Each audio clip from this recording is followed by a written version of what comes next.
Singing mode. Yan, oh! So, i-on natin yung singing mode. Naririnig ko talaga yung boses ko habang nagbablog ako ngayon. Pipindutin lang natin para mag-display itong light niya dito. Yan. Singing mode na daw siya. Ay, bongga! Nakaiko tayo, guys! Nakaiko! Ang ganda! Grabe naman! First love never dies. I just wanna say that I still love you.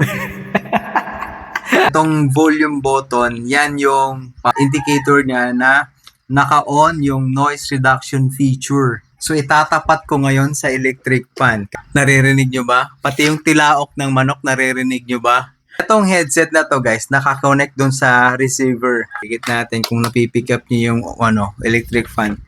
Pero, ayan. So dito yung pick up ng boses. Itong butas na to, makikita nyo dito. Yan yung pick up ng boses niya.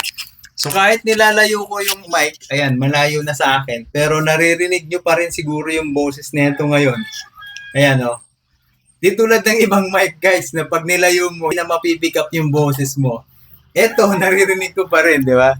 Pag nakatapat sa bibig ko yung mic, talagang sulit yung pick up ng boses niya, guys. Pag ganito ang distance ng ng mic sa bibig mo, ang ganda ng pick up niya. Previously, yung mic na ginagamit ko, pinag-compare ko siya dito at nakita ko talaga yung lakas ng gain niya, guys. Abangan niyo yung videos natin sa Mauno na to. Pag may question kayo, i-comment niyo lang dyan, sasagutin ko yan. So kung kailangan nyo rin ng mga ganitong mga pangmalakasang mic, guys, nandyan sa baba yung link nito.